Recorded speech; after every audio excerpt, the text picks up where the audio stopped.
Oh, hello and welcome. I am your last channel surfer, Theo Y, and you know what?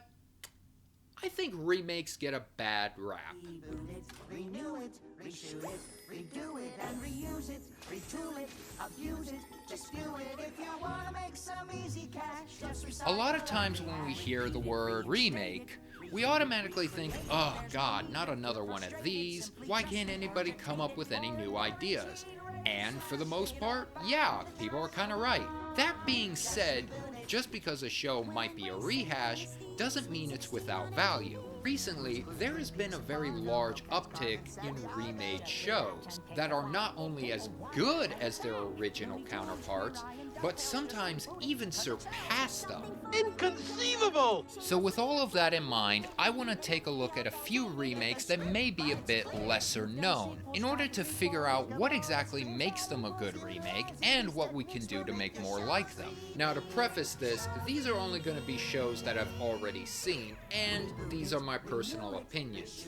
I don't necessarily think that these are the best remakes I've ever seen, and my opinions are likely to change.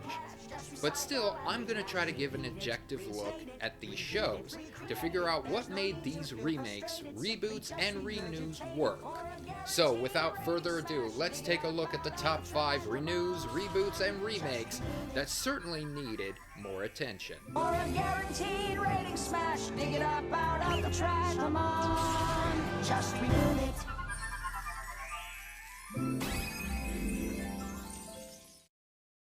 Reshoot it, It's redo it, number and 1. reuse it. We wanna make some easy cash, just recycle it. Some call them heroes. But these determined men and women think of themselves only as ordinary Joes. And this is their story.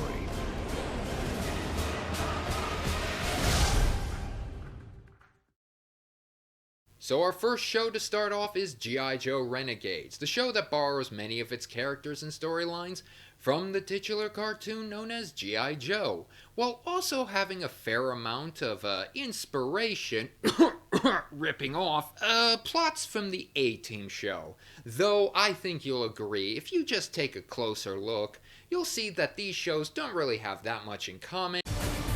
Accused of a crime they didn't commit, a ragtag band of fugitives fights a covert battle to clear their names and expose the insidious enemy that is Cobra. In 1972, a crack commando unit was sent to prison by a military court for a crime they didn't commit. These men promptly escaped from a maximum security stockade to the Los Angeles underground. Today, still wanted by the government, they survive as soldiers of fortune. Well, I'm sure the producers who maybe made that show would be understanding enough and wouldn't want to... Yeah, there it is. Yeah, okay, there it is. So why am I focusing on a series that doesn't even have an original plot? Well, as it turns out, Renegades does something even better than the original series did with its characters, and that is, it gives them actual character. It's no secret that G.I. Joe was basically one big toy commercial, and a lot of the other remakes kind of follow that same formula. But for Renegades, the series has a much smaller cast of characters, giving each of these characters a lot more focus and allowing them to be developed and given depth way more than the original ever did. For how good the heroes are made up in this show, what G.I. Joe Renegades does for its villains is its crowning achievement. In this version, Cobra isn't just some random villain group announcing their villainy to the world. They're more like a slick corporation that hides their villainy in plain sight. And hey, you don't believe me? Just take a look at today's sponsor. To navigate this demanding warp-speed world, we can all use a helping hand. But how do you know who to trust? One company cares for every man, woman, and child on our planet. Cobra Industries.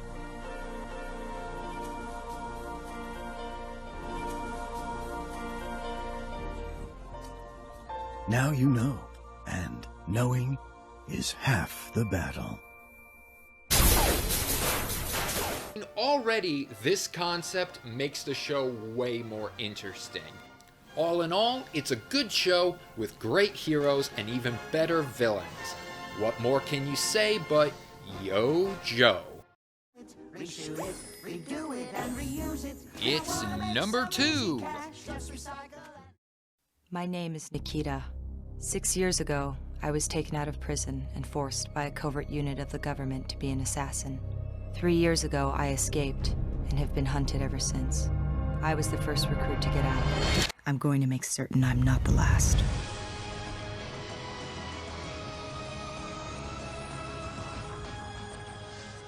Premiering on the CW network, this spy thriller was a unique departure from the usual teen-centered dramas that were a dime a dozen on the channel. Based off the French film and later TV show Le Femme Nikita, this American remake starring Maggie Q revolves around the titular character of Nikita. And I couldn't get enough of it. This show had everything. It was thrilling, dramatic, action-packed, sexy, badass, which makes it all the more frustrating that nobody seems to have watched it. Yeah, despite the fact that this show ran for 4 seasons with consistently excellent writing, directing, and acting, after the series ended in 2013, everyone just seemed to forget that this show even existed. I can't tell you how many times I've been in a conversation with someone where I'm like, hey, have you ever heard of that show Nikita? And they're like, Nikita? What's that? Some kind of an anime? Followed by me immediately getting arrested after punching them square in the face. Yeah, they deserved it, and I hope they burn in hell. Now, one of the reasons I think that the show maybe didn't do so well is because some of the advertising may have been a little bit misleading. But in all honesty, the show was very well balanced in how it handled its themes and tones. Sure, it had some hot girls in bikinis, but never really enough to be that exploitative. It was actually remarkably feminist for the time, even empowering, but it never beat you over the head with it. It could certainly be dramatic and thrilling when it wanted to, but never fell into melodrama, and though it was action-packed, never went ridiculous. Honestly though, I can see why we don't get more remakes like this. TV is always a risk, and when you make a great show like Nikita, that still might not ever take off with people, even if they really liked it, I can understand why you would be more inclined to just shill out a bunch of crap that you know people will buy into anyway. I think if we're ever going to change this way of thinking in television, then shows like Nikita need to be given more attention, or we risk missing out on something great. Reshoot it, redo it, Here's and reuse it. number 3. Wanna make some easy cash, just recycle.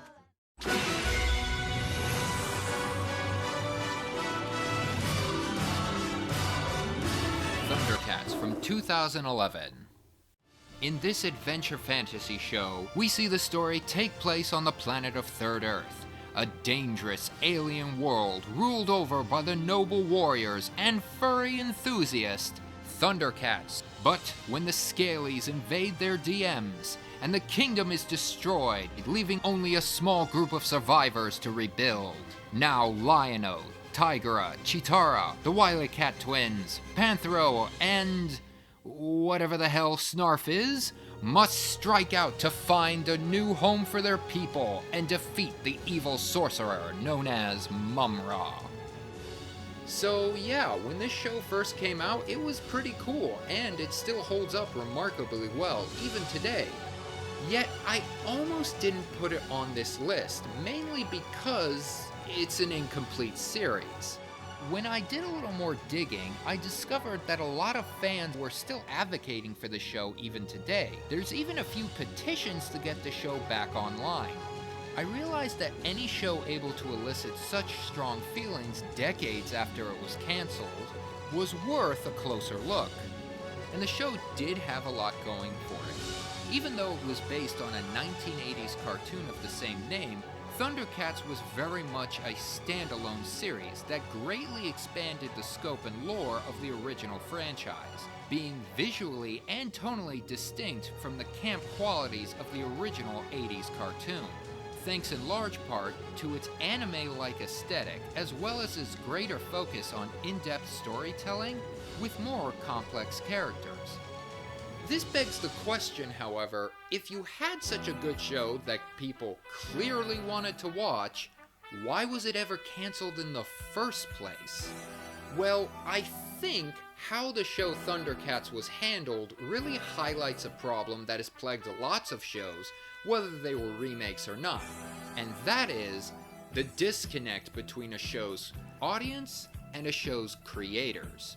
Very few shows, no matter how good they might be, are able to survive being meddled with from behind the scenes, which is a problem that gets worse the more removed a network and its producers are from the actual audience.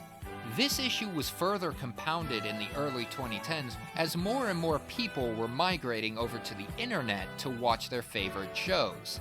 Though TV consumers were quick to go to online streaming, TV producers, especially for children's shows, were much slower on the uptake. For shows like Thundercats, which had a majority of their fan base watching online, it meant that lots of viewers were being dismissed by the show's producers, who only ever considered TV ratings. This may have actually been a blessing in disguise though, because luckily for the series, fans have been keeping the show alive for decades, and have actually petitioned to get a brand new season onto the Netflix platform. And considering how many other 80s shows have done well on the platform, it's very likely that we may be seeing more of these feline fighters in the future. Thunder! Thundercat!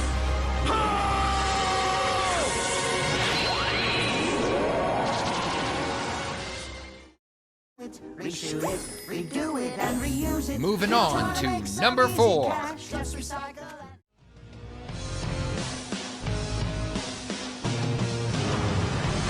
Being Human. Premiering on the Sci-Fi Channel, this supernatural drama follows the story of a werewolf, a ghost, and a vampire becoming roommates. Now these three penny dreadful codependents will have to lean on each other as they learn to deal with the dramas of daily life and help one another survive the terrors of the night when the monsters from within them try to break loose. In researching the show, I also discovered its original British series that premiered on the BBC, and decided to watch the show for some research. And when I compared these two shows, I can actually say that I liked the remake a lot more than the original series, making it one of the few remakes with the distinction of actually being better than its original.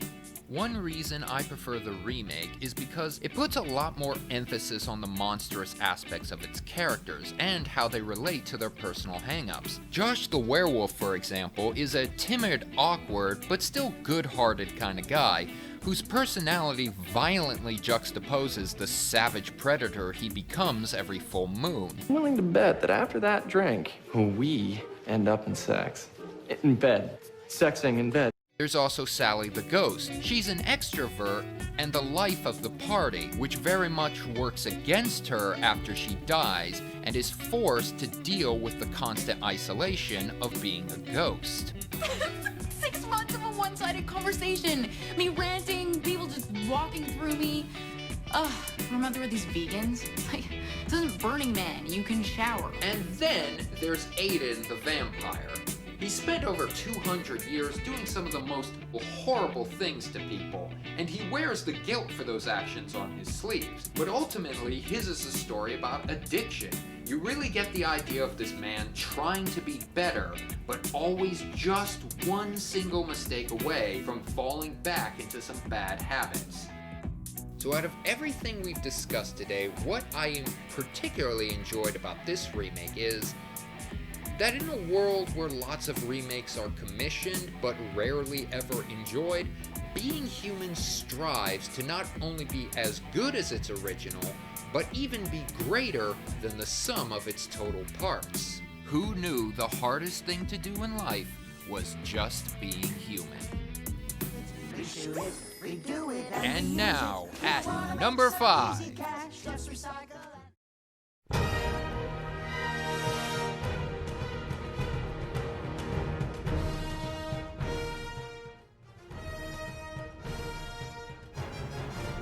a fan base divided. Plummeting from grace, a franchise experiences its darkest moments in cinema history. After the release of 3 terrible movies and a loving creator turning to the dark side, all hope seems lost for the Star Wars universe. Now one cartoon will attempt a daring mission to right the wrongs of the prequels and give the fans what they love before it's too late. Star Wars: The Clone Wars was a cartoon that chronicled the adventures and events that happened between the prequel movies, and is one of the best examples of what a good prequel can actually do. Which is kind of amazing considering how many hurdles this show actually had to overcome. I mean, some remakes might find it challenging to live up to their original's expectations, but this is freaking Star Wars! You don't get any bigger than that, nor do you get a more scrutinizing group of fans that are more than willing to tear you open like a fresh tauntaun if you screw up. I thought they smelled bad on the outside. Not to mention that the entire plot of the show was kind of pigeonholed by the fact that it was supposed to be in between the gaps of 2 already existing movies. So not only was the show under an amazing amount of pressure to succeed, not only was it constantly being scrutinized by fans and producers alike, but the entire series was in the unenviable position of being bookmarked between the most hated Star Wars films that have ever formerly most hated Star Wars films ever made. Jesus Christ. Yeah, you know, people like to say that the Disney trilogy was so bad that it kind of made the prequels look better by comparison, and yeah, they were kind of right about that. But back then, we didn't have those movies for comparison. All we had was this little cartoon, and it was somehow supposed to drag a 60-year-old sci-fi franchise out of a decade-long slump. How the hell do you even do that? Well, as it turns out, the Clone Wars cartoon had quite a few advantages that allowed it to succeed where the films had actually failed. Being a TV series instead of a 90-minute movie meant it had a lot more time to flesh out its storylines and characters. Having the show be animated also gave it more creative freedom, which allowed the show's creators to take it to more interesting worlds, with unique settings, create better designs for their characters, and have all the fast-paced action that fans have always wanted, all of which combined to create an experience that blew away everyone's expectations. You ask a Star Wars fan what series people should watch if they really want to get into the franchise, 9 times out of 10, they're going to talk about Clone Wars. And that alone should tell you how important this series was. I mean, it revitalized the entire franchise, managed to stay true to some pretty terrible origins, while fixing those origins problems, yet still being unique enough to stand on its own. Not to mention, having characters and storylines so good, they're still influencing Star Wars content today. Star Wars: The Clone Wars really shows us what can come from a remake when it's done right. And that's all we've got for today. So what did you think about some of the shows I mentioned? Was there any thoughts you had on any particular show? Was there something you think I missed, or any other shows you think I should review? Well, let me know in the comments below. Lord knows you were going to do that anyway. But with that being said, I'm the Last Channel Surfer, and this is me signing off.